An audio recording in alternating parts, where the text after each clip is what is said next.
네, 다들 즐거운 휴식 시간 보내셨죠? Well, I hope 그럼 you enjoyed 지금부터 your break. 2020 Now we're 한반도 going 평화 to 정책 lead you to the 국제 session 심포지엄 number 두 2, 번째 the 세션을 reflections on the 시작하도록 Korean 하겠습니다. summit and 세션 peacemaking 2의 in the 주제는 Korean 한반도 Peninsula. Peacemaking, So 남북 we're going to talk about 정상회담에 the 대한 method of 논평입니다. making peace on the 2020 Korean 한반도 Peninsula. 평화 정책 국제 And 심포지엄의 두 번째 2020 세션의 International 가장은 Symposium on the Sustainable 정세현 Peace in Korea will be moderated by Mr. Jongseok, Senior Vice Chairman of the Democratic Peace Unification Advisory Committee. He has been serving as the Ministers of Unification for 3 terms. Also, he has been serving as the chairman of the Korean Peninsula Unification Issues and Institutes. He has been a big figure in the development of the inter-Korean relations. He is a guru and also the mentor of many generations to come.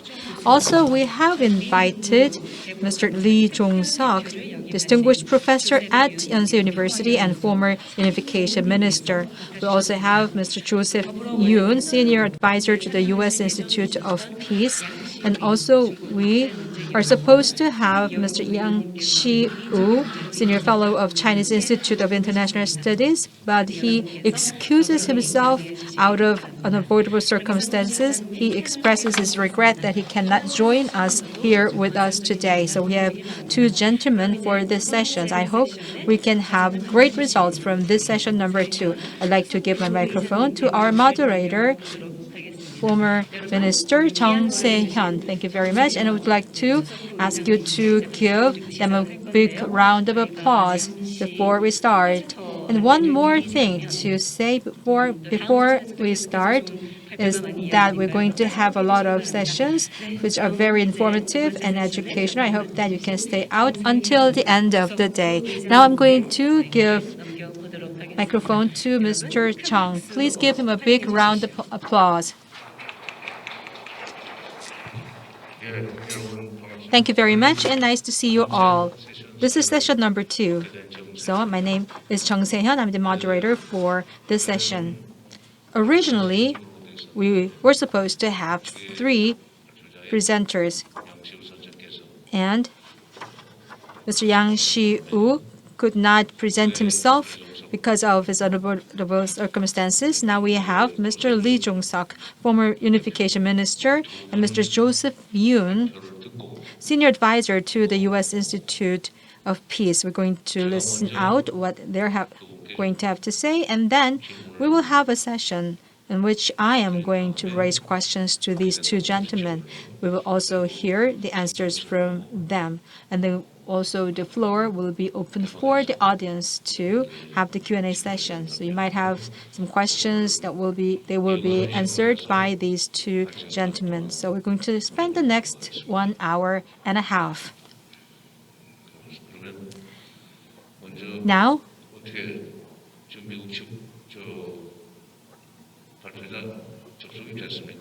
are we having the connection from Mr. Yoon from the US? Are we having him?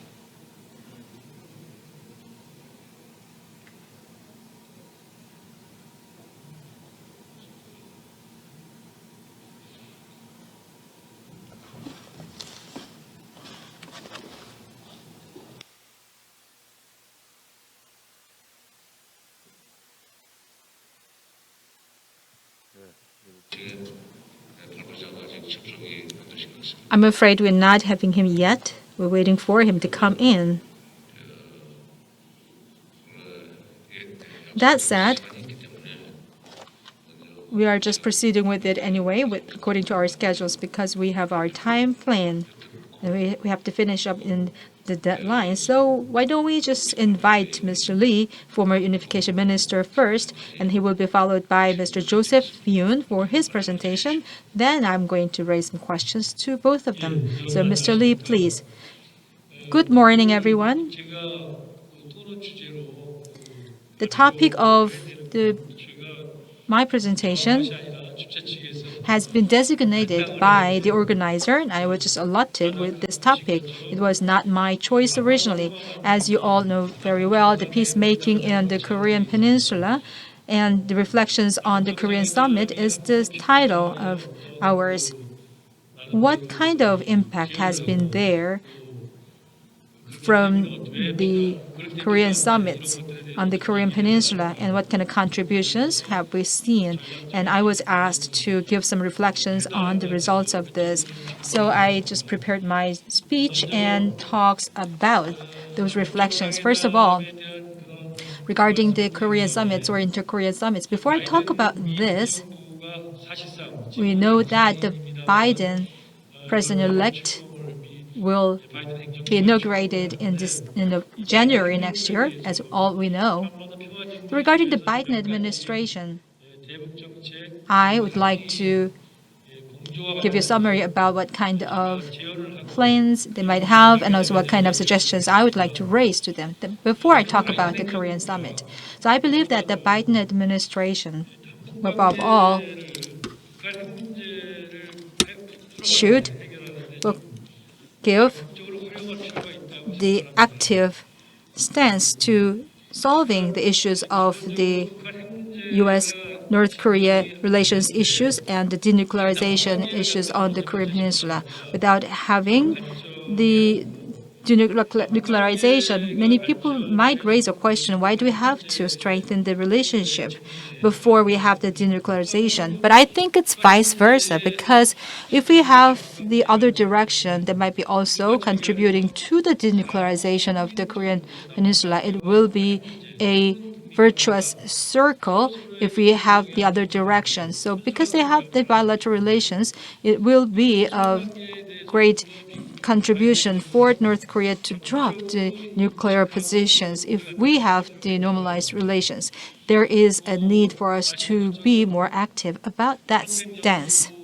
As you all know very well, in the Trump administration, there was a somewhat progress of the relations with the North. Although the negotiations fell out of it, they started and initiated the negotiations with the North. And many people would feel that the nuclearization issue of North Korea should be the precondition for the inter-Korean relations. And that is also resonated by the Trump administration in the past. So if we had the good relations with the North Korea, with South Korea, for example, we can have more meetings and summits between President Moon and Kim Jong-un to have very constructive ideas, and also that there can be a chance of persuasion on them to drop the nuclear positions, and also we can have their constructive ideas moving forward.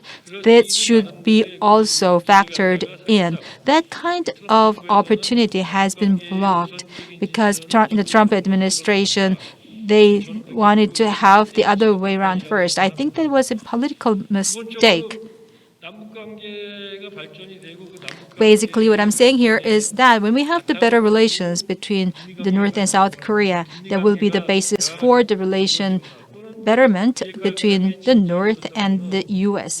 The history told us that that was possible because we started the negotiations first and talking first to have the drop out of the nuclearization position. So we had the joint declaration. We had also joint agreement over the long term of the history. Now we are seeing the deadlock. Therefore, we cannot prematurely say that these agreements were in effective manner. However, we cannot just go back to the previous position. Therefore, we can say that in a way, for the denuclearization issue in North Korea, we can make a breakthrough in terms of the betterment of the relations. If we have the inter-Korean summits first, and then if we have the better relations between North and South Korea, this foundation can be the basis for sending out envoys to each other. Also between the two leaders, through the summits between Mr. Kim and President Moon, the progress was laid upon for the new talks of the denuclearization, as we all know very well. So this would be the right way for us to go, having started first with the talks. That was just 2.5 years ago when we did that. So we had a very pleasant experiences of having the expectations of doing that. However, afterwards, we know that we are under stress a lot after this relation got soured, and also UN sanction violation was not recommended, of course, to have the North Korean relations. We don't have to violate the UN sanctions, but we have to encourage in any way the involvement of North Korea into the international society. We, however, had very negative view on North Korea to do that, and that was not helpful as proven nowadays. So in the future, what can be done? So in the Biden administration, we should have the trust that was found between the North and South Korea, and also we have to use that trust relationship to have the better flexibility on the side of the North Korea through our negotiations and discussions. We should have the hope and wish for that breakthrough. And also, this kind of betterment of relations will facilitate the issue of the nuclear stance to be cleared up. So there will be in the virtuous circle, in a sense, in the political manner. There is a strong need for us to pursue this direction, starting from the betterment of the relations, going forward to the denuclearization. So we always have a need to do that, and I really hope that our administration can be active and positive about this. And I also recommend the Biden administration to take this into consideration. The second message from me is as follows.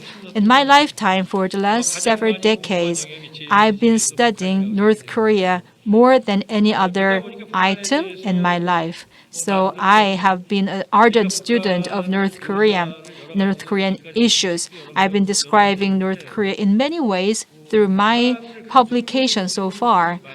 There has never been a big list of the things that we can commend North Korea. North Korea is a very tough nut to crack, and North Korea is viewing the counterpart as a other party on the negotiation table. However, practically speaking, if we are on a negotiation table, we should not have the mistake of calling the other party as a demon or as a bad guy. Then we cannot make progress in the negotiation. If we just call the North Korea as the absolute device, we cannot have the fruitful results we want to have. We should not have such a bias onto this. If this bias is blocking even the U.S. to see the North Korean opportunities in the right way, we have seen a lot of sanctions and policies on North Korea. We also know that North Korea has done a lot of havoc onto this, and it has been a very bad player in this international community. We all know that. But it doesn't mean that the U.S. has been always on the good side as well. And that has been leading to a very big confusion over the relations with North Korea and the U.S. And every time the power is in transition in the U.S., the policies toward North Korea have been also changing abruptly. That left us in confusion each time. So the North Korea was convinced that the U.S. is a very whimsy country to change stance from one direction to the other. However, the U.S. doesn't think so of itself. The U.S. thinks that the U.S. is a country of the reason, and it's very reasonable policies have been made by the country. The Trump administration, the foreign affairs and policy, talked about the lines of the policies. The previous presidents also gave the policy talks on the foreign policy issues. And in 2008, President Clinton talked about the previous mistakes by President Bush in the foreign policy, and also the Democratic Party in the U.S. also 적극적인 평가를 갖다가 그렇게 했는가 하는 의심이 들고요. 또 refrained 한편으로 from 그 having 얘기는 the 다시 positive 말하면 evaluation of what the 미국 Korean 정부가 government 결국은 had 미 done 행정부가 that 대북 far. 정책을 So 갖다가 I am in 잘못 dubious 쓰고 position 잘못 that 있다는 the 걸 U.S. 갖다가 has 오바마 given the 당시 right 대통령 estimation of 후보자가 what 말을 we 했던 did. 것이거든요. And also the 그럼에도 Biden 불구하고 시간이 president-elect 흐르고 also talked about 지나가면은 this 미국의 new 모든 stance 대북 as well. 정책은 일정한 합리성을 And 가지고 if 있는 time 것처럼 얘기한단 lapses, 말이죠. 또 그렇게 인식하고. they 그래서 저는 think that U.S. policies have been 기본적으로 always right, even though their 미국의 대북 changes 정책에서의 were 일관성 very 자체가 visible 지금 each time. So 이게 that is kind of 지켜지지 the 않는데 confusion 그 we're 이유 중에 하나는 watching now. And also their promises have not been kept because they were in changes of power and they did not view the North Korea as the negotiable partner. They just viewed North Korea as the absolute vice. So if we are seeing the other party on the table as the absolute bad, we have our fallacy to call ourselves as absolute good. But there's nothing like that in the real world. So we have to revise our concept about the negotiation. Having said that, the North Korea is also showing their stance that they were confused by the changes of policies in the U.S. In 2008, when Bush came to power, after winning the policy, they just had the slogan of ABC, anything but Clinton. It means that any policy toward North Korea has been rejected. So that could have left North Korea in bewilderment. So I don't mean that we have to just give the embracement without condition to North Korea. I just want to say that we have to think again about our positions toward North Korea so far. And Kim Jong-un, although he is the son of Kim Jong-il, cannot be seen as just inheritance guy of North Korean regime of the past. If we just regard it in the same line of the power, you might have to call yourself very lazy in studying North Korea, because I wouldn't say that they are in the same position. Kim Jong-un's line of policy is drastically different from his father's. His father was exclusive, but Kim Jong-un has been very open-minded and also gearing toward negotiations and open discussions. We also know that Kim Jong-un was ruthless enough to have the execution of his own uncle. We also know that. But in the foreign policy affairs, the flexibility of Kim Jong-un should be more regarded than before. Therefore, we should take higher credit on the open position by Kim Jong-un. So without changing our notion about our counterpart, we cannot just move on with the discussion and the negotiations. So the strategies have been clearly different from his father's era. So if we understand that, we also advise U.S. to change the positions to North Korea different from Kim Jong-il's era. Also, having said that, I have my experiences of having been involved in the summits for many years. In 2021, will require another round of the summit. And here's my reason to think about that. So far, we have 3 presidents to realize the summit of the 2 Koreas. And Kim Dae-jung was the first one. In 2007, October, President Roh Moo-hyun was the second president to realize the summit. And also, as you know, in 2018, 2 rounds of inter-Korean summits were made by Kim Jong-un and President Moon Jae-in. The fact that we did have a meeting between the 2 leaders is the evidence that the 2 top leaders are very determined to meet together. So they are showing off that externally they can be and they will be more flexible in the coming years. while we were watching two rounds of 아무런 summits, 손에 쥐는 어떤 we know 성과가 that 없는 그런 남북 정상회담을 하지는 않거든요. 그런 점에서 there must have 자기가 some 어떤 손에 뭔가 promises to 성과를 be 주기 made or 위해서는 hopes to 자기가 be 뭔가 made 또 일정하게 through 내놓는 the 것이 summits without 북한이 having 그동안에 any 보여준 그런 ideas in 행태라고 볼수 mind 있습니다. as the gifts from 그래서 this result 2000년 of 같은 the summit. 경우에도 They will 남북 not go into the 정상회담이 dialogue at 나름대로 all. So we 성공적으로 should 이루어졌고 have the 그러다 condition that they 보니까 wanted something 한반도 bigger 정세가 than that, something 그동안 bigger 대결과 than 갈등의 we 그런 saw. 국면이 And 지속되다가 also we 그것이 were having 한꺼번에 a 무슨 평화 관계를 다 바뀐 건 아니지만 blockage 일단 of the 큰 어떤 relations 선언을 한 beforehand. 거죠. 그러니까 And 갈등과 the 대결 summit 관계에서 meetings 이제 were not actually 나름대로 just cleared 협력과 off 대화를 할 수 all 있는 the 분위기를 이제 큰 이제 different 유턴을 lines 하게 of 됐는데 conditions, but they were 이것을 certainly 계기 삼아서 contributing to the 사실은 change of the 2000년 directions. 6월에 Like 남북 I would 정상회담이 call it a 있었고 그해 U-turn. 10월에 아시는 것처럼 And then also after 미국과 having 북한 the meeting 사이에 in October that year, 극적인 올브라이트 they also 국무장관의 had 평양 방문 그리고 in 또 조명록 2008 they had 그 당시 very memorable 북한의 그 visit by 조선인민군 총정치국 Secretary of State Albright to the 북한의 사실상 North 그 Korea. 당시에는 She 이민자라고 visited Pyongyang, and 표현됐습니다마는 also the second guy in North 조명록 Korea, 차수가 Myung-rok, 그 당시 as the 워싱턴을 vice chairman, 방문해서 visited 클린턴 Washington 대통령을 to 만났던 meet 것들을 with 기억하실 겁니다. President Clinton. 이런 것들이 당시 That's also in the 김정일 history. 대통령과 김정일 At that time, 국방위원장 we 사이에 had the 이루어졌던 President 남북 Kim 정상회담의 Dae-jung. Also, 영향으로 좋은 they 영향으로서 became 국민관계에도 영향을 the 미쳤고요.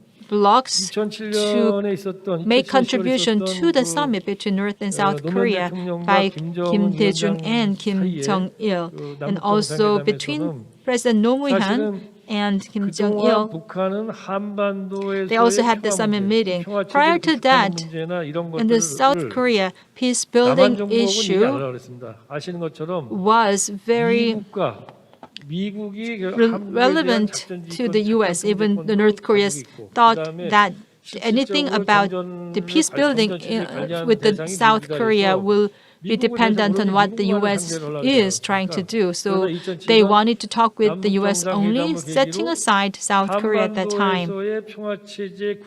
Therefore, the peace building on the Korean Peninsula was not on the limelight. However, with the summit, that was the turning point for two Koreas to say that the South Korea and North Korea will be the important players of the peacemaking. So they had joint declaration of making peace, and then they shared some level of understanding afterwards. It doesn't mean that the peace building mechanism was complete per se from then on.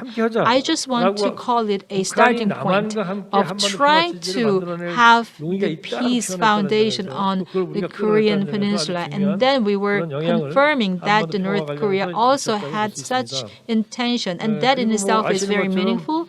And that was a great starting point. And also we had the joint declaration on September 14th. And also we had the summit meeting in 2008 between President Moon Jae-in and Kim Jong-un. So those kinds of summits were very influential to the nuclear issues as well, and other relations as well.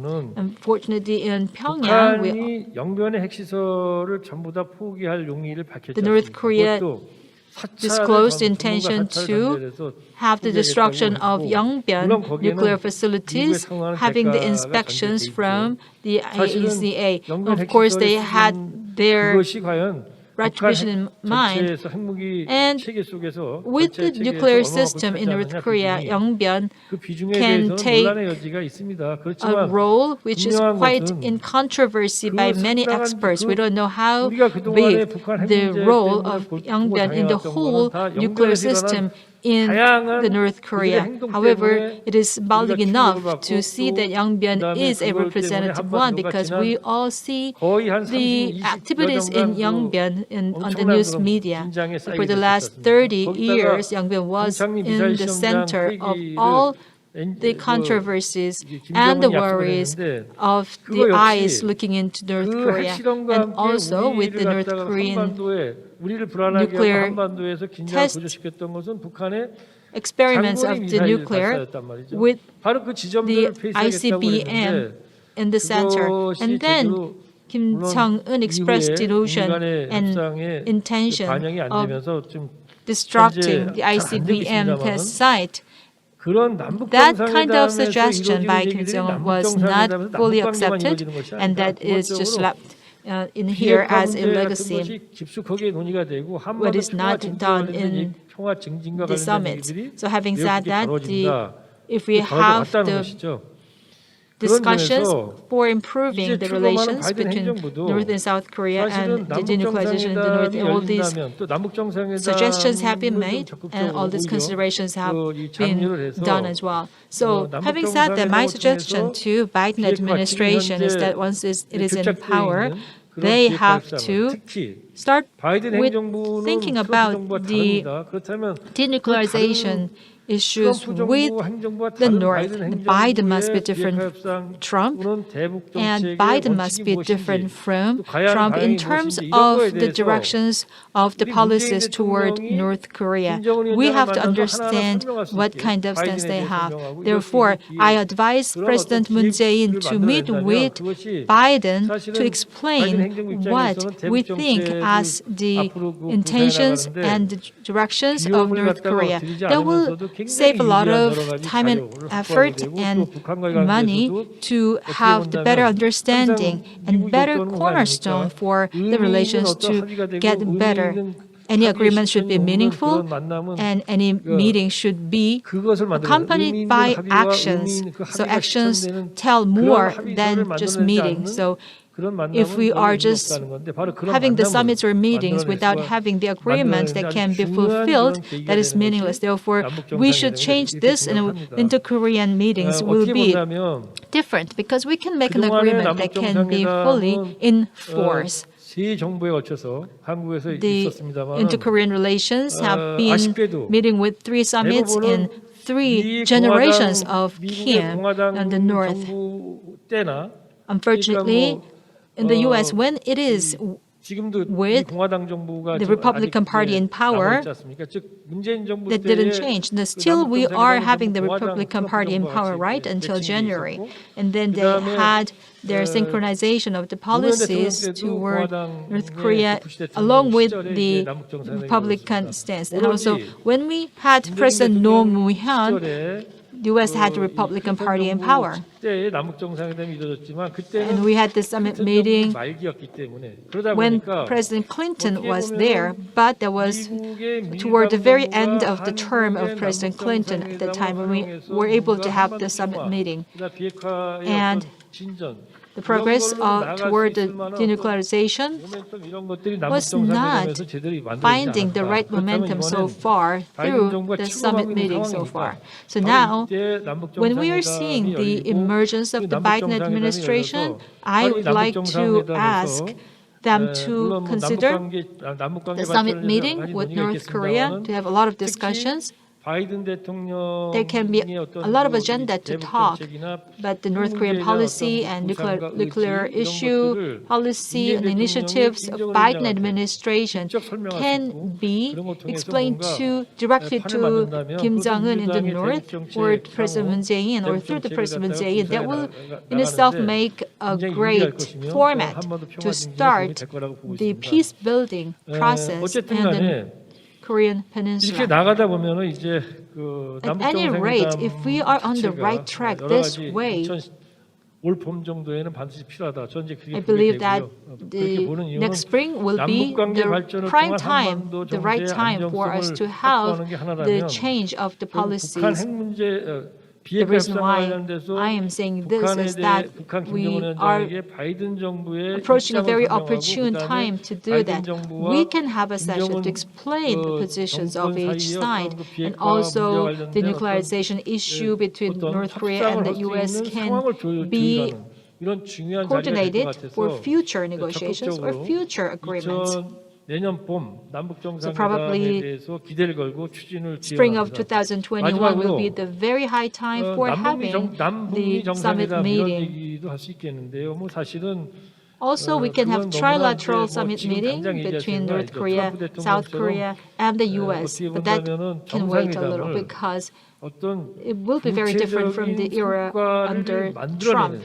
그리고 구체적인 합의를 통해서 differently 그 from 합의가 Trump 결국은 administration, 실천되는 Biden 이게 will 이제 want 구체적인 to 성과를 have 만들어내는 a very 그러한 practical meeting 정상회담 아니겠습니까? and will 그런 want 것이 very 아니고 이벤트성으로 순간순간 practical 시기에 어떤 solutions 자기 that can 나름대로의 be 어떤 그 in place. 장사꾼에 The 가까운 Trump 어떤 has 이해관계 been showing 기초에서 us a 상황을 보고 showmanship 판단해서 with some kind of 그렇게 해서 만들어지는 businessman-like 정상회담이라면 results and 사실은 outcome, 어떻게 like 보면 a 그 순간은 showdown at the highest 시효를 level. 모르지만 시간이 지나면은 It in itself was 후한 catharsis 후백이 for 남는 게 many at that 없겠죠. time, but over 바로 time we 이런 learned that there's nothing left at hand for 이런 us. 거는 좀 권한한다는 So we 데서 don't want to 본다면 recommend 남북미 this 정상회담이 그렇게 쉽게 anymore. 빨리 열릴 거라고 생각하지는 So 않습니다. that's why I 다만 believe that the 바이든 trilateral 행정부가 summit meetings can 실무 wait 협상을 통해서 until 하나하나 we see the 차근차근 right 그 time. But I 북미 really 간의 hope that the 협상을 Biden 하겠다라는 입장을 가질 거라고 administration 보여집니다만은 can have the 그랬다고 better 뭐 results. I know that the 북미 간의 Biden will 정상회담이라는 have 즉 바이든 a 대통령이 되고 bottom-up 나면 바이든 대통령과 approach to the North 김정은 Korean 위원장 issues. 사이에 서로 무슨 뭐 Nevertheless, I really hope that 정상회담을 the 못할 summit 것도 meeting 없는 can 거죠. be 그런 also 점에서 done 아마 저는 because there's no reason 바이든 not to have a 행정부가 summit meeting 그런 문을 between 닫고 the 있다고 생각하지 North and 않습니다. the 다만 U.S. I don't think 문제는 the North Korea is 성과가 closed ever 보장되는 for this 합의가 kind of summit 보장되고 meeting in 합의가 the 있고 future. 합의를 통해서 성과가 나올 수 If 있다고 they 나름대로 see 확신이 되면 그렇게 할 수 있다는 a 뜻이죠. 그런 possibility 점에서 of having 바이든 agreement 행정부 and 안에서도 the feasible 실무 results, 협상의 they 단계를 will 밟아가는 open their 협상이 doors again. 기본이지만 경우에 And 따라서는 also 또한 in some 정상회담 ways 같은 것도 they can 그걸 have other 갖다가 practical 배제할 수 있는 meetings, 건 and 아니라고 these 보여지고요. 그런 practical 점에서 working 언젠가는 level 남북미 meetings 정상회담의 will 그런 be able 가능성도 to 열려 lead 있다. to the 그렇지만 opening of 지금 the summit 당장은 meeting sometime 이벤트성 남북미 after. 정상회담은 So 경계해야 되기 때문에 we should 어떤 그 avoid 나름대로 any more 이 the showdown 성과가 of the 도출되는 power through the 그러한 top 남북미 level meeting 정상회담까지는 without 시간이 좀 걸릴 having 것이다. good 그런 점에서 results 일단은 or 가장 implementable 중요한 results. 것은 남북 We can wait 정상회담을 until we 통해서 have the right time 북미 for 간의 the two 비핵화 leaders 문제에 to 대해서 have 조율할 수 the 있는 real meeting in a 중간 sense 매개 that they 역할을 좀 can 열심히 하는 just 것이 leave 중요하지 behind 않을까. what is 물론 implantable. 남북 So 관계 we 발전 can play a role, 자체가 South Korea can play a 한반도에서 role 평화를 of 유지하고 this 그다음에 one in between 기본적으로 in the 한반도에 살고 있는 meantime. 수많은 And also 주민들의 there are 어떤 so 그 불안한 many 삶, residents 전쟁으로부터의 and 어떤 people living in 어려움에서 the 해방될 수 the 있다는 North 점에서 Korea 아주 should 중요합니다. be free 그렇지만 from 그 외에도 the fear 미국과의 of 관계에서 war. 본다면은 That would be very 그런 important. 새로운 That is 비핵화 also one 협상에 of the 대한 reasons 계기가 why we 될 should 수 have 있다. peace 이렇게 building in 보고 있습니다. in this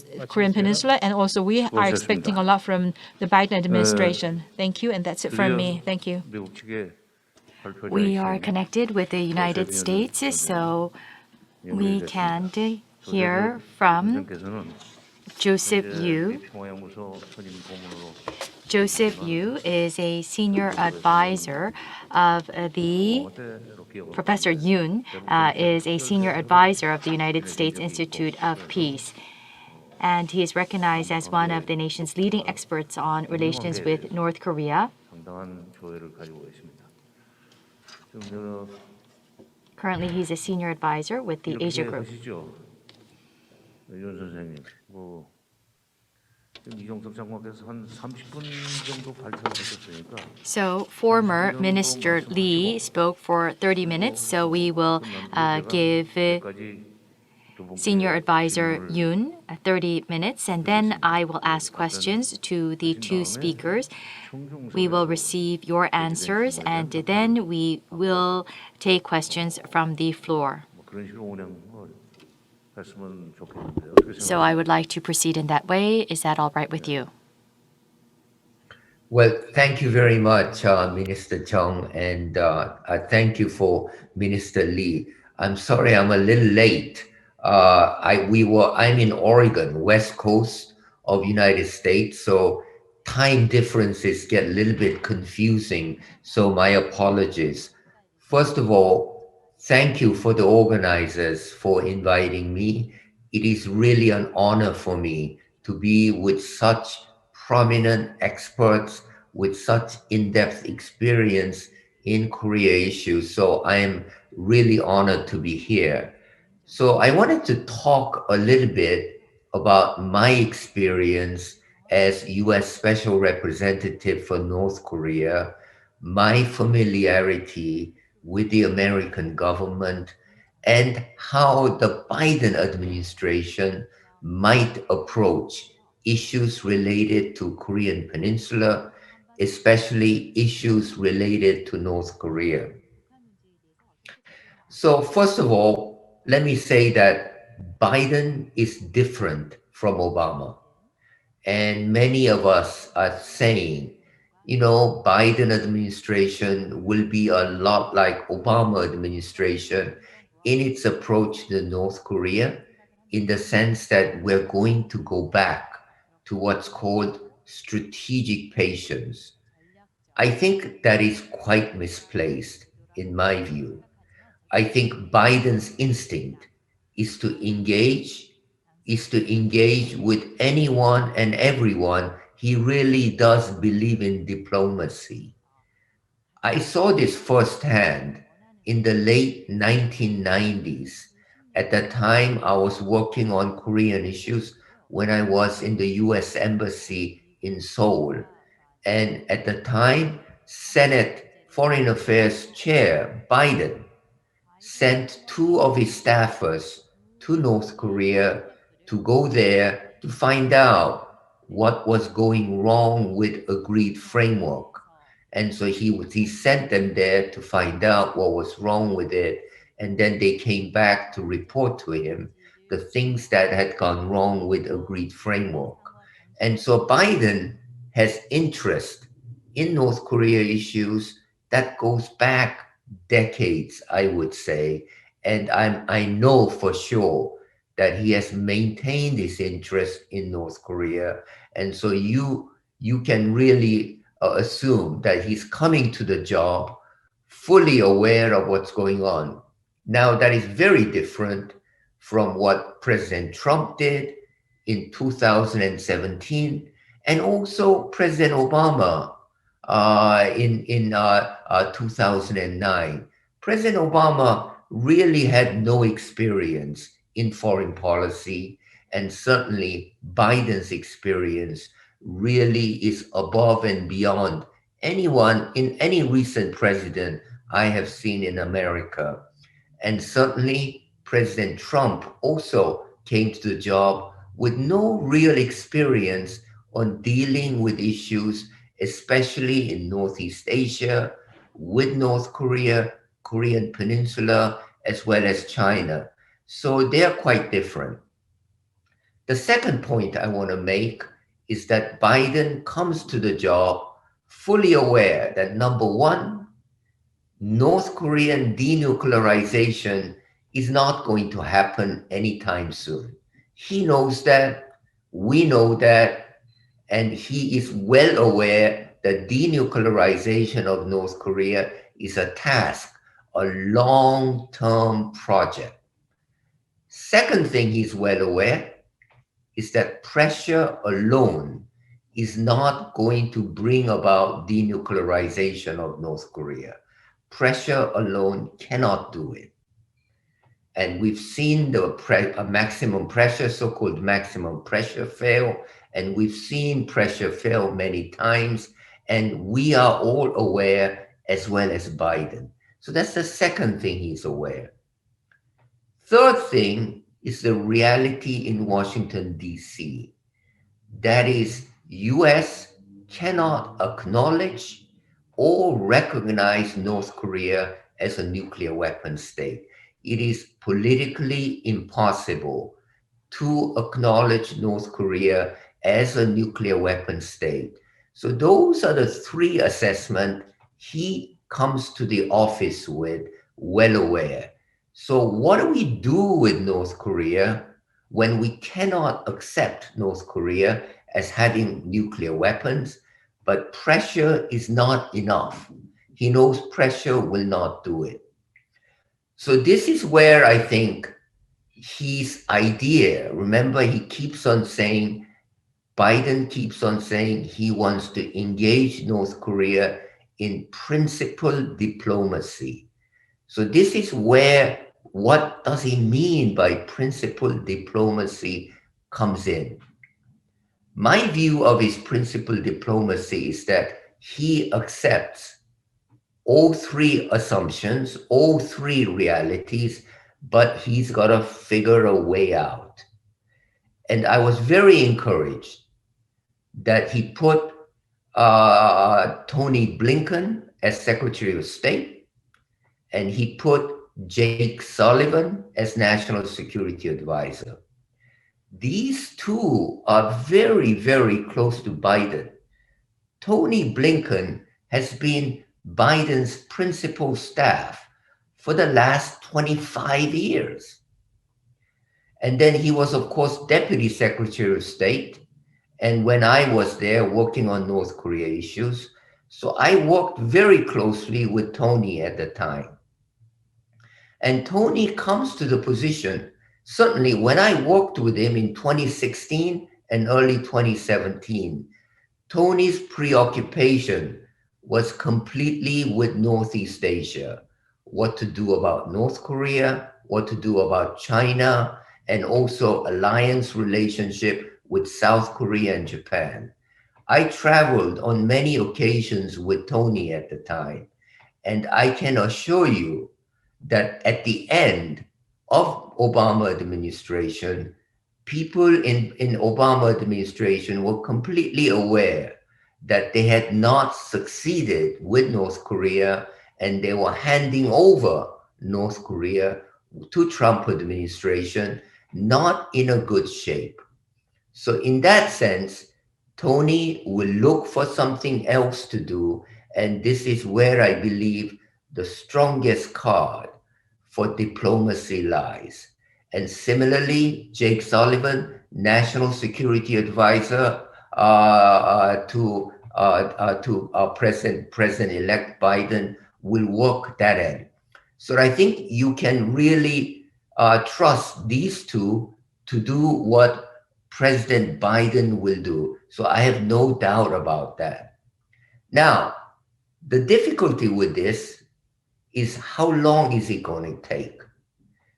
Typically, my experience working in US government is that there will be a review of North Korea policy, which will start around mid-February, because remember, the inauguration is on January 20th, and it will last about 2 months. So it's not going to be completed probably March, April at the earliest. So quite frankly, I'm very worried what North Korea will do in the meantime. Certainly, if it is a case, as it was in 2017, where North Korea reacts, North Korea welcomes a new president through provocation such as missile launch or missile nuclear test, then all the bets are off. We're going to be back on pressure.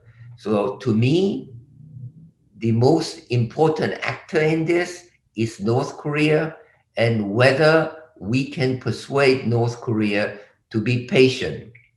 And this is, I think, where Minister Lee's statement that South Korea can be an intermediary between US and North Korea comes in. I do believe in the short term, this is a role for South Korea to be an intermediary, to persuade North Korea to give the new Biden administration a chance to come up with a roadmap, come up with a negotiation map. Now, of course, just coming up with a map is no guarantee that they will be successful. And, you know, I have seen many roadmaps, and in fact, roadmaps, there are so many, but it has to be a good map.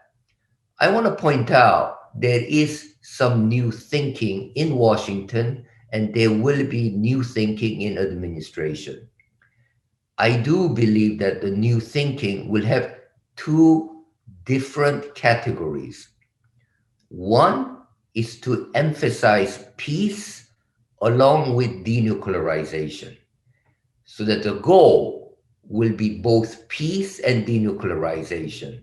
So we will reject, I believe they will reject the previous roadmap in which North Korea does everything first in denuclearization before peace regime and peace agreement and political normalization is affected.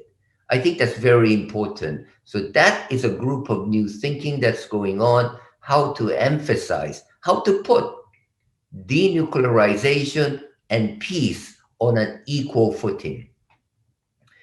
The second category of new thinking that's going on in Washington has to do with approaching North Korea denuclearization issue as arms control issues.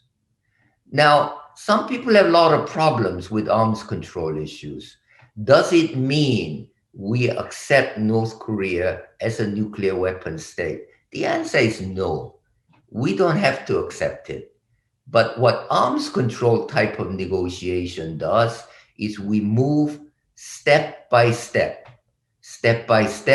in terms of coming from a smaller agreement to leading to bigger agreement, making sure there are confidence building measures. So thinking of it as a long-term agreement between US and North Korea.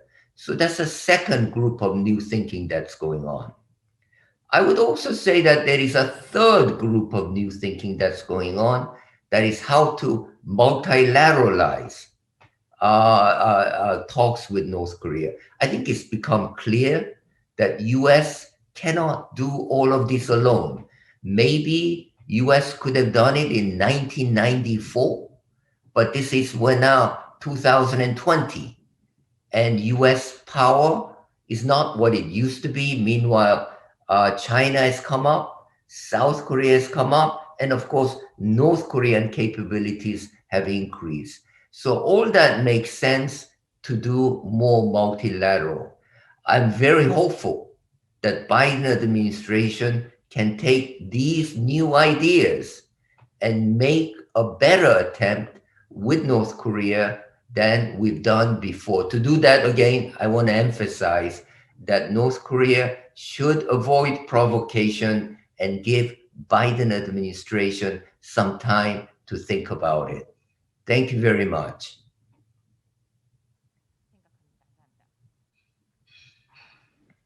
예. Well, thank you very much. 늦게는 오셨지만 말씀은 빨리 끝내주시죠. Well, you're finished, although you're coming in late. 말씀하신 You're finished early. 바이든 정부와에서의 In your 해결 remark, the solutions to the North Korean issues in the Biden administration 그동안에 사모님 should be different from that of Mr. Trump.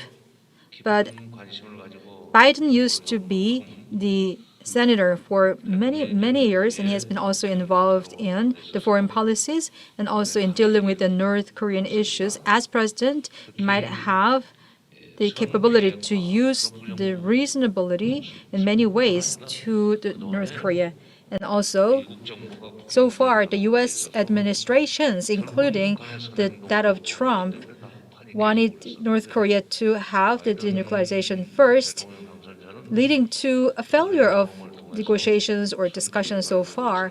However, Biden, based off of its experiences so far, having the failures of the discussions, will be able to or might be able to use a parallel system of having the negotiations and the demand making in the meantime. So, Mr. Lee, you remember having questions? Receiving questions? You don't remember? So I'm in trouble now because Mr. Lee cannot remember his question to answer. 그러면 질문 생각 안 나면 If you cannot recall the questions we received, 윤 선생님의 why don't I 코멘트를 좀 해주세요. ask you to give a comment to what Mr. Yoon said just now? Yes, thank you. I was intently listening to the remark by Joseph Hyun. I was in full agreement, and I just lost track of my questions. I'm sorry about that. But anyway, I agree in many ways what Mr. Joseph Hyun said. For example, he used expressions of the perspective of the arms control. And those kinds of expressions were not meaning to have the recognition of the presence of the nuclear positions in North Korea. It is about some level of controlling the arms capability in the North Korea, reducing the threats and having the progressive 단계를 거치지 steps 않을까. to finally reaching to the abolition of the nuclear presence there. So this kind of approach, the progress or step one, is quite fresh to our ears. As for the multilateralism, I myself am a believer of the fact that based off of our experiences of the North Korea and the U.S. summits, and I was also involved in making some kind of draft agreement between North and South Korea, and also we can call it a just mediation or facilitation between the North and the U.S. I have been involved in those efforts of making the role of being somebody in between.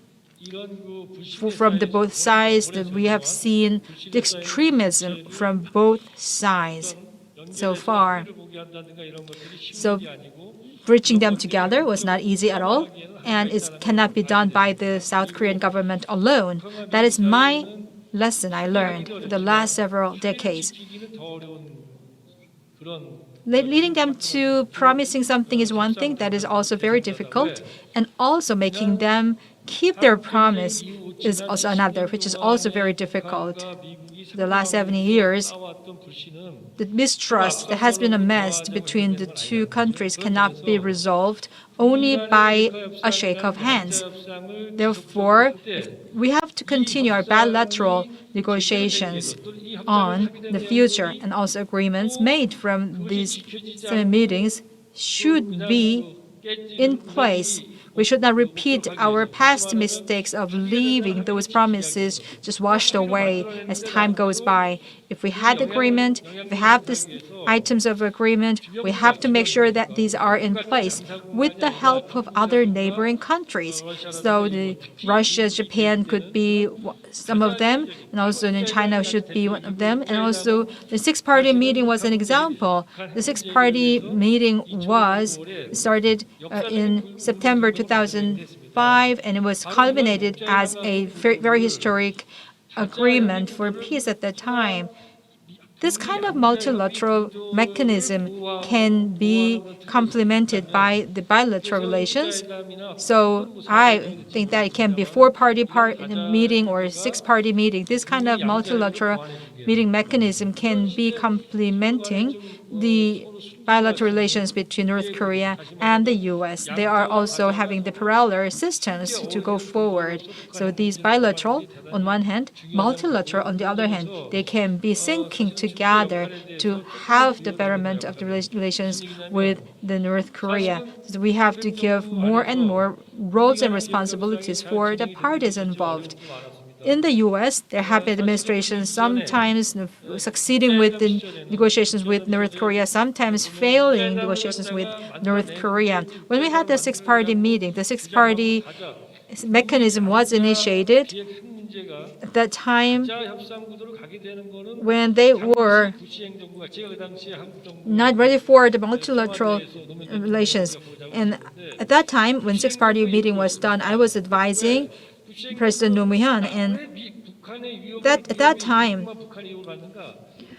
there was a question about the fact that the only U.S. was only the country to be threatened by North Korea. That was not true, they said. So many other countries were also targets of threats by the North Korea at that time. That was the rhetoric by other countries. That is why we started, and we had to start six-party meeting, and China was one of the very important players at that time. And also during that time, when we had the six-party meeting, there was the time when decoupling between China and the U.S. was starting and was very accelerated at that time. So for the nuclear issues, the role of China was denied by the U.S. at that time. Then also China was just rejecting its role.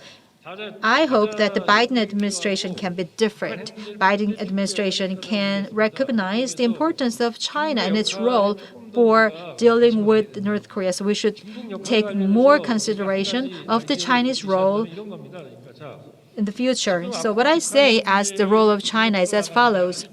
When we are dealing with the North Korean issues, there can be contingencies or unexpected factors.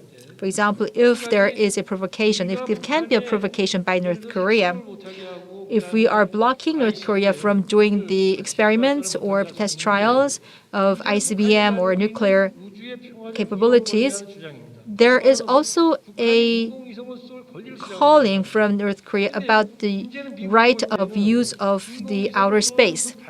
They want to be able to use the outer space equally as other countries. And also ICBM is just going through the outer space, and also with this satellite using, so objectively speaking, the North Korea says that they are launching the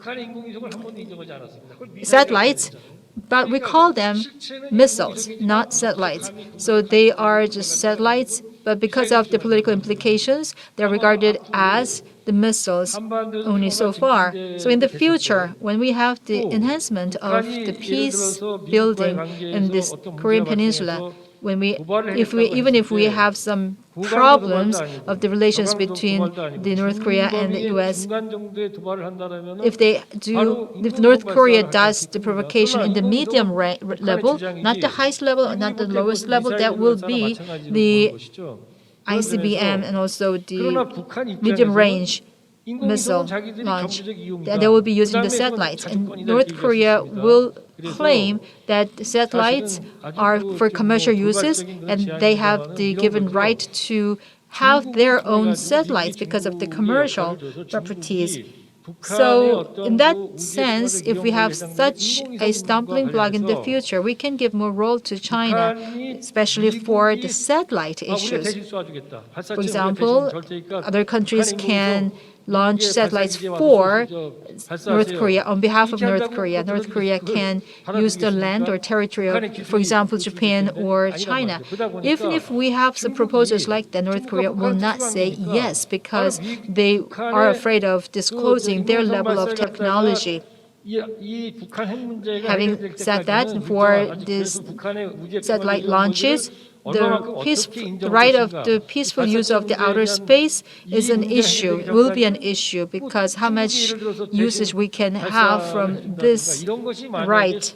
If there is an agreement for other countries to take the launching for North Korea just for the satellites, if we can do that, for example, we can use the Chinese launch pads to have the launch of North Korean satellites. That in itself will signal to us that there is an intention for peace by North Korea. So if we see such a development. And also, it will be beneficent for making trust and trustworthiness in the Korean Peninsula. China can play such a role. For example, I gave you an example of China as a means of just persuading North Korea. So we should be able to accept the ideas and suggestions of China to a certain degree. For example, if they have some solutions or approaches, we can be open to their ideas and suggestions to a certain degree. We can leave some possibility of being able to accept what they're saying. At the same time, in the meantime, we can also have the cooperation with North Korea for the denuclearization on our hand, and then we can also in the future have the cooperation among the three countries.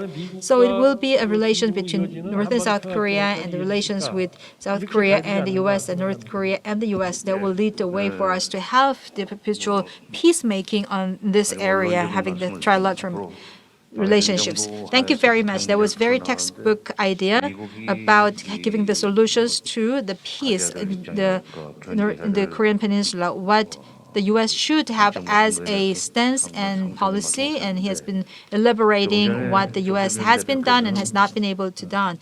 Mr. Joseph Hyun before gave us a very meaningful remark. Until March, the things will be very important. So next March will be a very important point of time, politically speaking. Generally speaking, Deputy Assistant Secretary for Asia Pacific will be starting the work after the inauguration is done in the future. And I don't know how much emphasis will be made by 미국의 대북 him 정책에 on the 대외 North 정책에 Korean 있어서 제일 issues. 중요한 Among the foreign policy affairs of the U.S., the most important one is China, of course. North Korea can always be set aside because of China. 바이든 정부의 그 대북 정책이 North 어떻게 나올 Korea 것인지 will 굉장히 지금 be very 예의주시를 much keenly 하고 interested in what Biden will do in terms of the foreign policy. They must be very much interested. 3월까지 한국 정부가 And you said that 좀 by 북한을 March, 설득을 해서 South Korean government can 주택에서 사고 make the 치지 persuasion 않도록 to the 해달라. North Korea not to play bad. 관심을 끌기 위해서 북한이 하는 짓이 If North 있습니다. Korea has to do something just in order to attract attention, as they usually did so far from the U.S. administration by having a lot of other 사고를 쳤죠. provocations and so on. So we did have the anecdotes of having the nuclear test issues and the launches and so on. So probably we saw North Korea wanting to do that again to attract attention from the U.S. They're going to do some kind of military provocation of having the missile launches and so on. They might be very much tempted to do that again. So I have a question to Joseph 우리가 now. 미국한테 아니 북한한테 3월까지 사고 치지 말라는 If we 사인을 보내려면 if you want to give the sign to North Korea that they should just refrain from having any provocation until March, 연결시켜 줄 수 있다는 희망을 줘야 되는데 we should give the hope that to them that we can continue or resume our cooperative relations. 확인돼야 됩니다. So we have to make sure that our messages are coming across to them. 3월 The most 달에 important factor or issue will be 한미연합군사훈련 the joint military exercise planned in March next year. So regarding this exercise, the position of South Korea should be seen by North Korea about how it will be evolved. In 2018, in February 1st, in the Pyeongchang Winter Olympics, North Korea was able to send their delegations to the Olympics because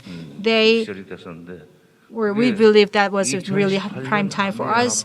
That was because they believed that the stoppage of the military exercise, joint exercise, was possible due to the promise or remark by President Moon Jae-in at that time. And also when they had the opening of the Gyeonggan line, President Moon announced that they can have the stoppage of the military exercises between South Korea and the U.S. according to the media report.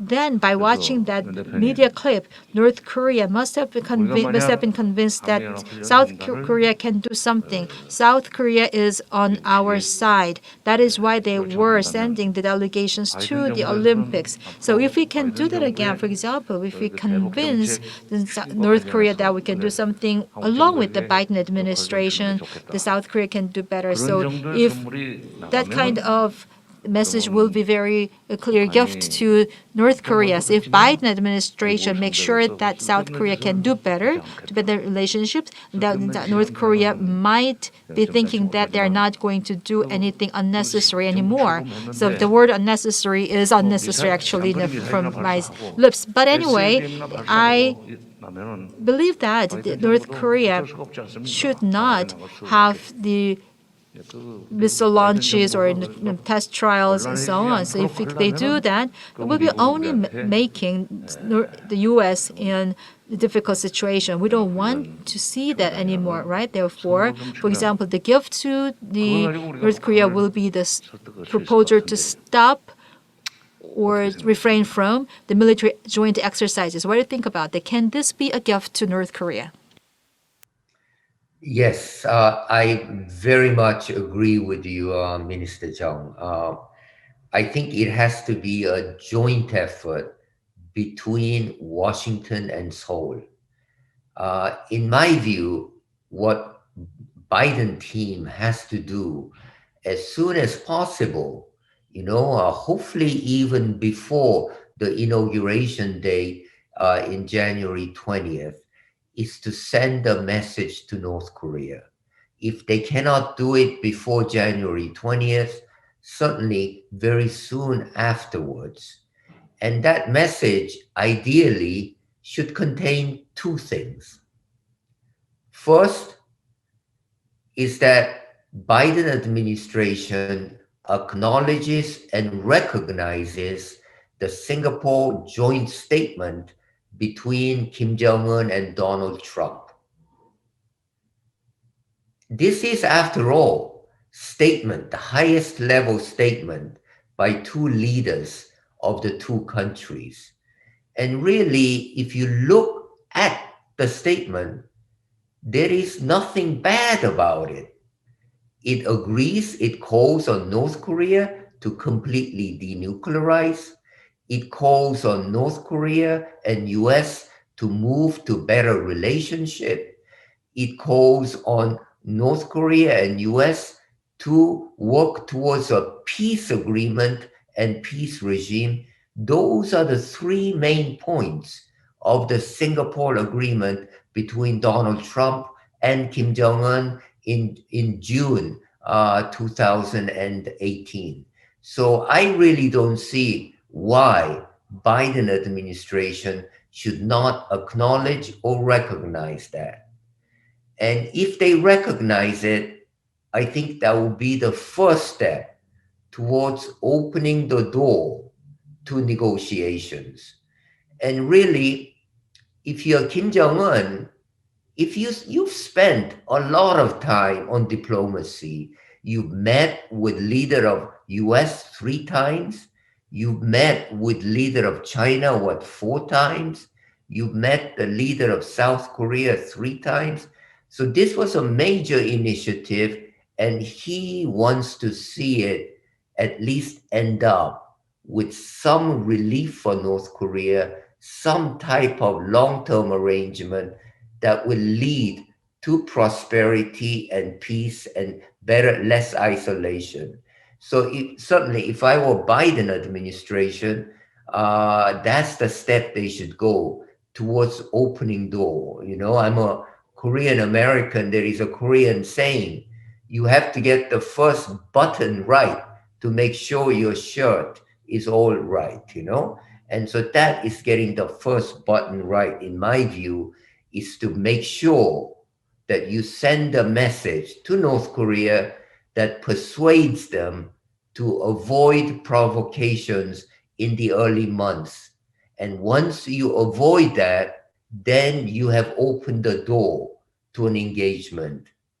In my experience, always engagement is being derailed because of provocation from North Korea. And that was the case in Trump administration, and that was the case in Obama administration. I really believe the situation in North Korea is different from early Obama administration and early Trump administration. North Korean leader Kim Jong-un now has more confidence. He's now more exposed. So I think we would favor engagement track. And so I would hope he would be persuaded not to go the route of provocation. But in order for that to happen, South Korea and US must work together to persuade them. And I think the most important tool there is for Biden administration to recognize Singapore agreement between Trump and Kim Jong-un. Thank you. 예, 고맙습니다. 싱가포르 합의. Thank you very much for your remarks. The Singapore Joint Agreement spirit and content should be 메시지만 나간다면요. recognized by Biden administration, and if that is recognized, then North Korea would not be impatient. However, the issue here is that 취임식 전후에서 나올 수 있는 가능성이 what is the possibility of such a message being delivered to DPRK around the time of the Biden administration's inauguration? And if that message is delivered, even if there is a small-scale joint military exercise, North Korea will not be so impatient. So I will change my question. So my original question was, will Biden administration willing to accept the delay or cancellation or reduction of joint military exercise? Then my now question is, what is the likelihood of Biden administration accepting the Singapore agreement? I'm not in the Biden administration, so it is tough for me to answer. But there are voices in Washington pressing Biden team to accept Singapore joint statement. And I think they are making a powerful argument that by accepting Singapore joint statement, we will also be asking North Korea to accept all the leader level statements. And that would include leader level statement in between North Korea and South Korea. The Panmunjom declaration between Kim Jong-un and Moon Jae-in should be accepted. And also remember, in year 2000, the highest level at that time to visit Washington, General Jong came to Washington, met with President Bill Clinton at the time, and they also had a joint statement. To me, these joint statements are all meaningful because they include language on denuclearization. And so I think that will be acceptable to Biden administration. So we should press, you in Korea as well as in Washington should press Biden administration to accept Singapore joint statement. And I think that can be done. I am optimistic. 예, 감사합니다. Well, 싱가포르는 thank you so much.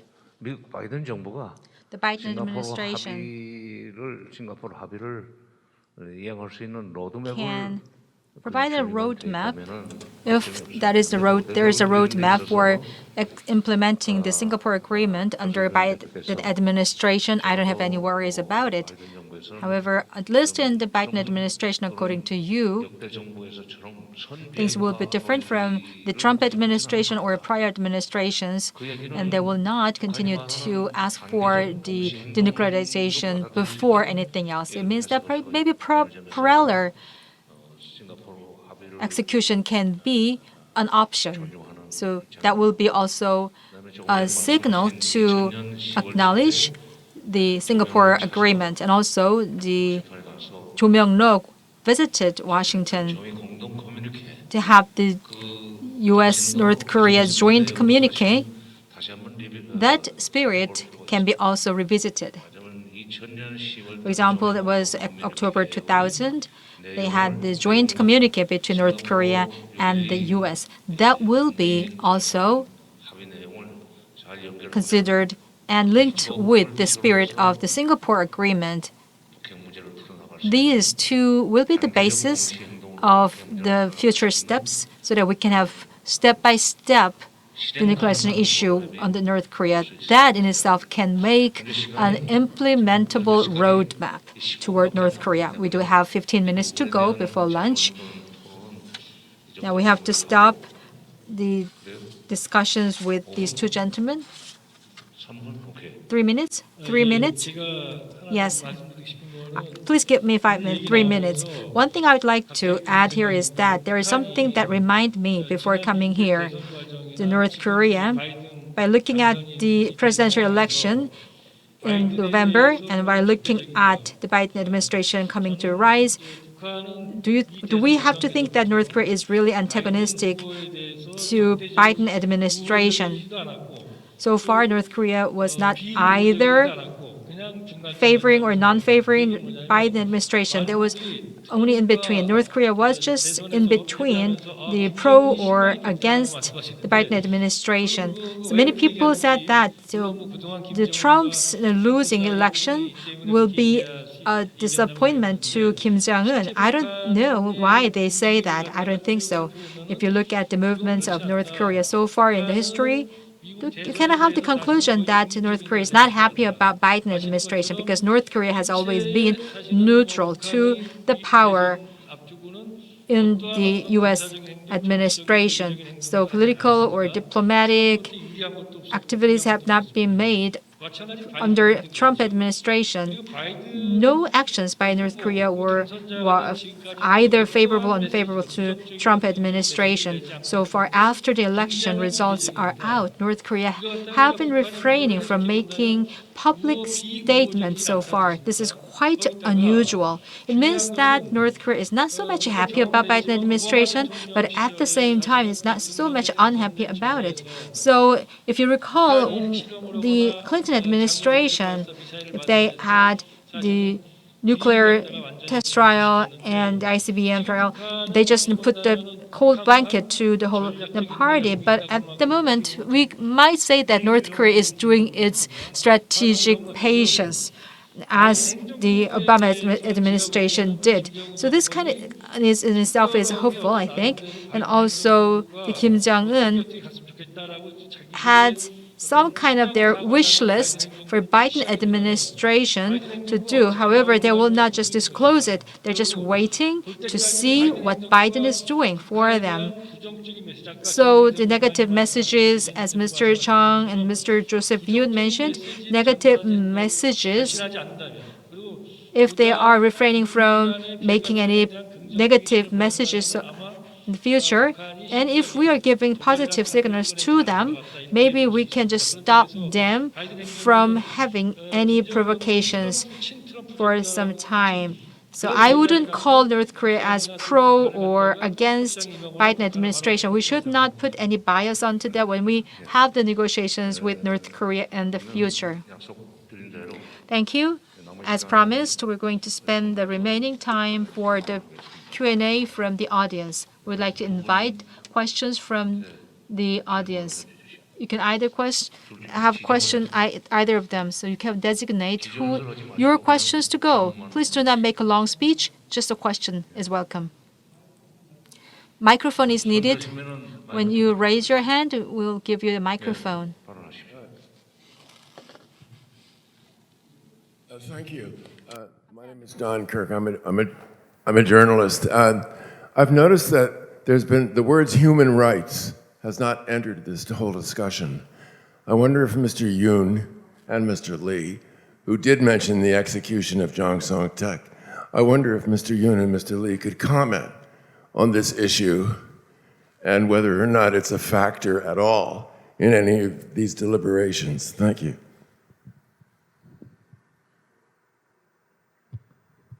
예, 그러면 선미 후한으로 하겠습니다. 윤 대표께서 먼저 답변해 We'll go to the 주시고. U.S. first before going to Korea. Let's go to the U.S. first. Mr. Yoon, what about the Yes, human rights th- issue? Thank you very much. I can always rely on Don Cook to ask tough questions, of course, during the Trump administration, there was no real mention of human rights at all, human rights in North Korea. And I do think things will be different under a Biden administration. Biden administration has made a big, put a big emphasis on values diplomacy. That is, norms, international norms, rule of law, democracy, and especially human rights.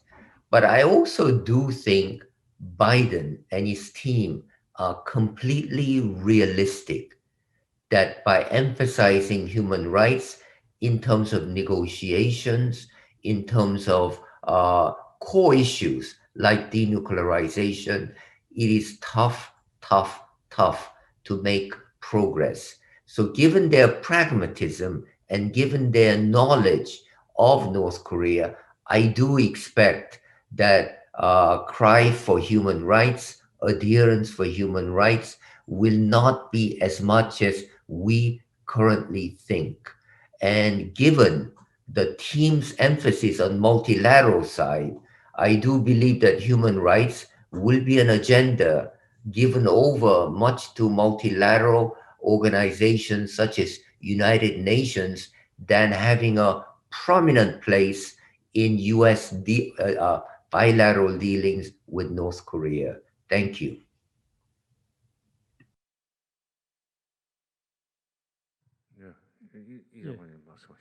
예, 아주 좋은 질문이시고 That was a very good question, and it's very meaningful question. Of course, the human rights issues in the North Korea should be something that our have attention to. We have the civil rights issue, and we have the right to live as the human beings, and we have the economic right, and so on. So question is like this: when we have the antagonistic relations, or we have non-nation relations, in that case, if we talk about the human rights among the countries, it will be very uncomfortable to have.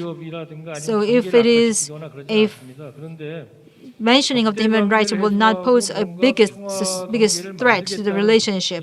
However, if we want to be in a very promising mood to have the better relations, if we come up with the human rights issues, it will have the implication that will not accept the other country's position or the other party as a country per se. Many people say this in the South Korea, in the South Korean government. The people in the South Korea, we have including defectors from North Korea, they have the leaflets to float into the air of the North Korea. So we have the policies to prevent them from doing that, and some people raise it as a human rights issue as well. However, think about this. People who have suffered the fear of war for the last 70 years, they want to be getting away from the fear of the war, another possible war. That's also about the human rights. In other words, in the past, we used to fly out the leaflets to the other side. We used to do that until some years ago. We had the gunfire exchanges, and we had the cannons falling into the civilian region of South Korea, killing civilians. That was the reality we were living in some time ago. In other words, from the perspectives of the South Korean people, peacemaking and getting away from the fear of war and getting away from the military confrontation, they all in itself make up the human rights issues. Many people from other countries would not accept it as a part of the human rights. They say that peace is already here in the Korean Peninsula, and North and South Korea are actually the countries, but that's not true because we are still in the confrontation. Peace agreement is not there. There's a possibility of having any provocation between the two. So with that as a precondition, how we can pose the issue of human rights issues it will be very complicated. It will be different from country to country relationship. We're not the country to country relationship yet. In order to have the concession from North Korea, we have to some kind of limitations of the timing or the portion of the human rights issues. We can maybe delay the time for raising the issue of human rights to the later time. If we do not say that, we're not honest. Yes, human rights issue is a very basic issue, I know.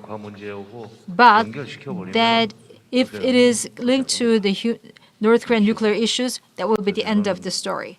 That will be the period. So we have to start with the nuclear issues first before being able to talk about human rights issues when we have the better relations or normalized relations with North Korea. That will be the only way, I think, to go way forward. Second question, please. 마지막 질문입니다. This will be the last question that we can take. Andrew Salmon, Asia Times. For Joseph Yoon, please. There's been much talk here about South Korea playing an intermediate role in the months ahead. Do you think, one, there is an appetite for that role in Washington?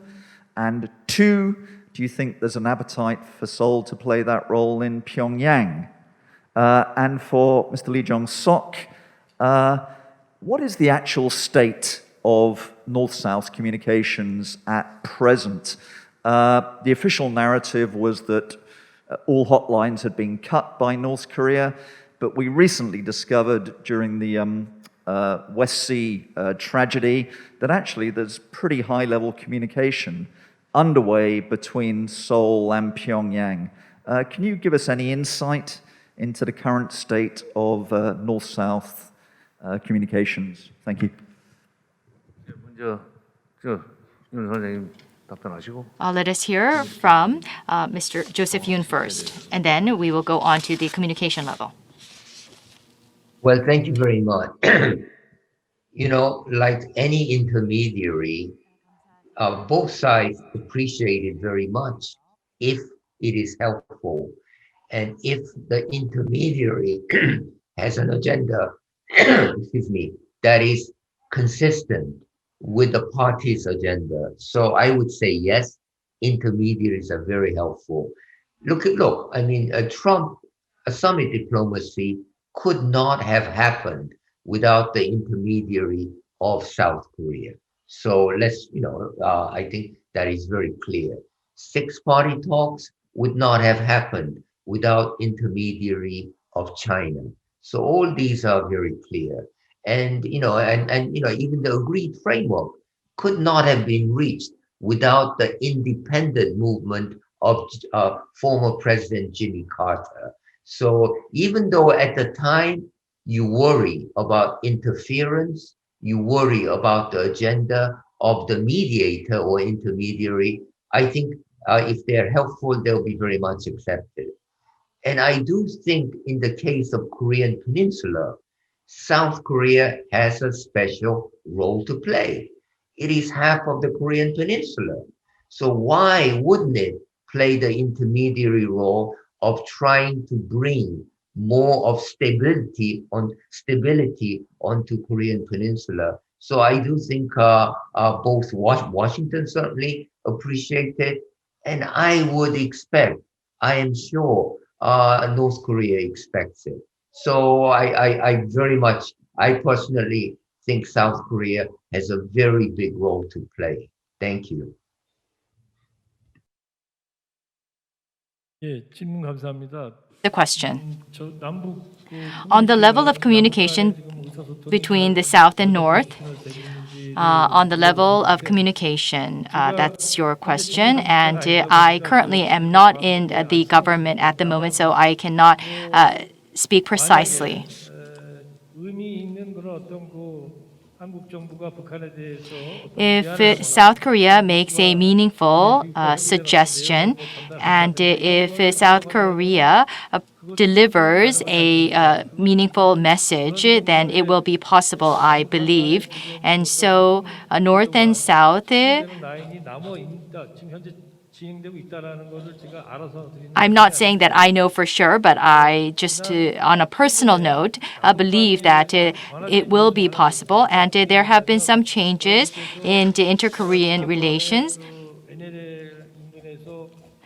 At NLL, so there was that unfortunate incident, and Chairman Kim Jong-un sent a communication to President Moon expressing his regrets and that it will not be repeated. And what is meaningful in that communication is that North Korea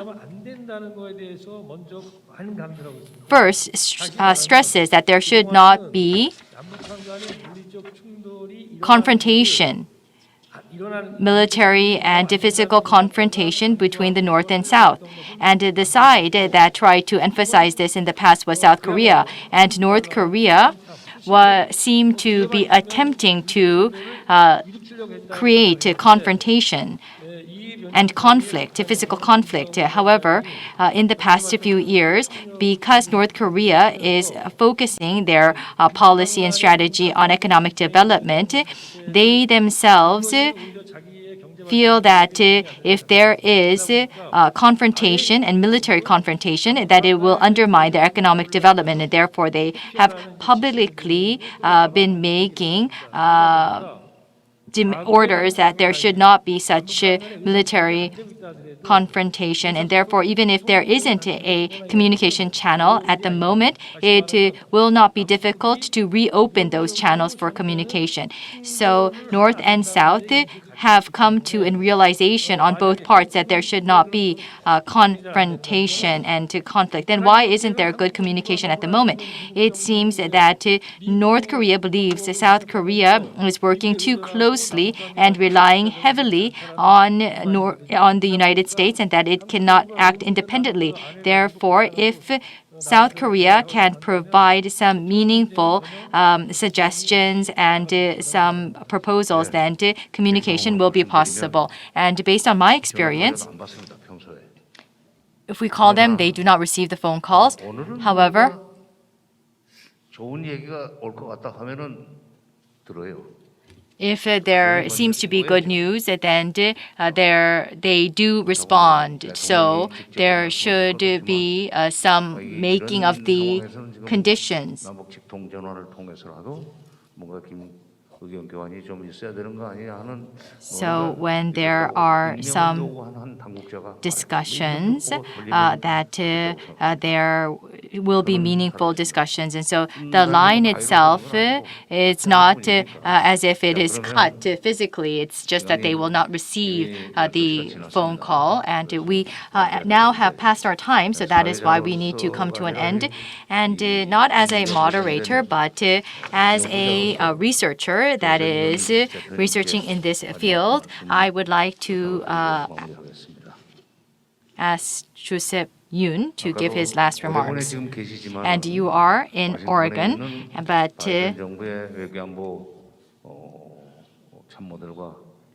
you are cooperating with the staff in Washington. So on the Singapore agreement, I hope that you can work with those in Washington to persuade them to adopt and recognize the Singapore agreement. And if so, we can then have the good button and first step for engagement with North Korea. And in such case, even if there is a small-scale joint military exercise, North Korea will not have extreme provocations such as launching of ICBMs and missile testings. And in that case, U.S. and North Korea will not have to waste their energy on provocation. Thank you very much. With this, we will conclude today's session. 네, 정세현 민주평화 Thank you very much.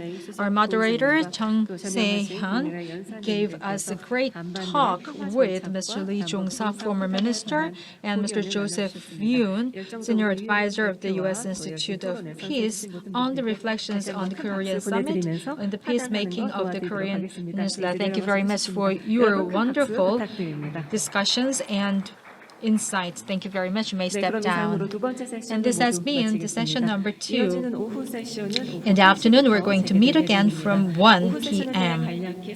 Let me now brief you on the session number 3, 4, and 5. We have 3 sessions to go. In the session number 3, we're going to talk about the parallel or sequential solutions to the peacemaking in the Korean Peninsula and denuclearization. Session number 4 will be talking about the K-culture and the peace in the Korean Peninsula and knowledge the Korean image in the world. The last and the 5th session will be on the roundtable for the foreign correspondence covering North Korea and peace in Korea. All these 3 sessions will be very much meaningful. I hope you can stay out until the end of the day. As announced before, the online audience will be a part of our quiz event for the lucky draw. So if you go to and visit down, you can have the questions, please answer them, and have a chance to receive the gifts. Thank you very much, and I'll see you again.